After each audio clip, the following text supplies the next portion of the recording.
professionals to have easy access to data so they can actually see what other people are doing and what some of the results are in terms of things like breast cancer programs or seniors who are exercising with cancer, etc. And lastly, I would like to offer the very best in education formats for people in the healthcare field, because I think it's important that as we move forward with the concept of exercise and cancer, that we allow people the opportunity, like forums such as the one we're doing today, to get information that they might not be able to get on their own. I'm fairly lucky in that I'm a member of a number of cancer things online. I get a chance to look at things on a daily basis, so I love to parlay that to the people who are in our audience. So what are the benefits to medical fitness association centers? You can be a center of influence for cancer patients and survivors, which means that they would come to you to get information on physical activity, on nutrition, on stress reduction, on a number of issues that they feel they're not getting in other areas. You could be considered an enhanced supplemental wellness service for cancer patients, in addition to what you may already provide at your center, whether it's physical therapy, whether it's aerobic training for seniors, et cetera, et cetera. You could have the use of the group exercise format, which I'll talk about a little bit later, and you may have the potential to be a part of a clinical or multi-center type trials, which I think may be important. It may not be important for some medical fitness centers, but in the future it may be something that could be part of the mix. Okay, so how does a program work? Normally we work with registered cancer institutions, whether they are members of the Association of Community Cancer Centers or other type of trade organization. We would work with their oncologist and their support staff for referrals. The size of the group is really based on the facility size that they're exercising at and the number of qualified and certified staff people who are there to actually teach the program. We would offer in-services on nutrition, relaxation, complementary and integrative medicine as part of the exercise program. Survivors would have membership privileges to the club, meaning that they could actually go to the center on the days that they may not be having an exercise program and take advantage of some of the amenities.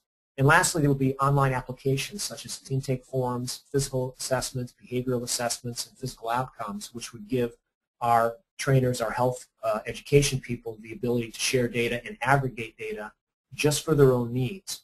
And then also the use of standardized oncology surveys such as the FACT scale or the Rotterdam scale. Group exercise design. One of the things that I've bantered about with people all over the country is, you know, what constitutes a class? Is it one-on-one training or is it a group of 45 people? And what I think has worked best over the past 15 years is the small group format between 4 students and 12 students per class. That gives 1 or 2 instructors the ability to teach a class and still keep control over some of the individual aspects of cancer care, whether it be limitations in range of motion, people who have portacap, people who may still have a certain level of pain and fatigue that may need a little bit more hands-on instruction. The program could be all-inclusive, meaning you could have breast cancer, prostate cancer, leukemia, you could have older folks, you could have younger folks, etc., or you could actually have a class for one type of cancer. In other words, Tuesday mornings you would have a class for breast cancer patients. And then programming in phases.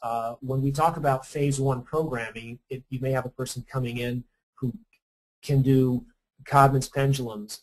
They can do very limited range of motion. And when they receive range of motion, when they can get above 90 degrees lateral movement in the shoulders, they may progress to phase 2, which would be more of a progressive type program. They can actually increase their weights. They can do more time on the bicycle or the treadmill, etc. And then phase 3 is more of a self-paced type program.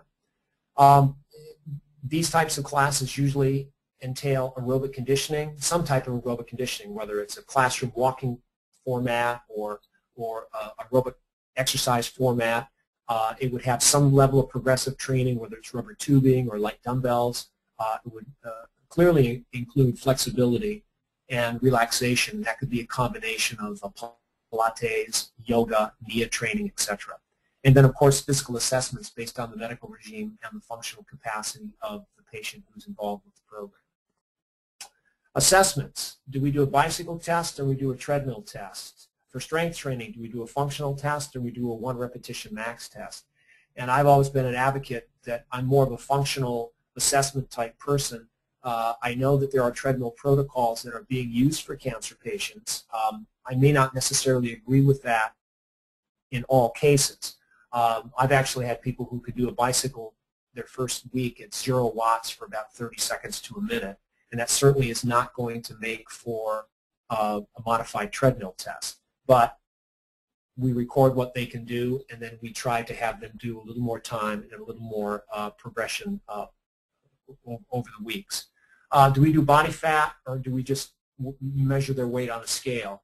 I think it's individual. I think there are some people who have tremendous body issues because they're cancer survivors, so just doing their weight may be the most important thing. Or if we look down at the bottom, we may want to do circumference, waist-hip ratio.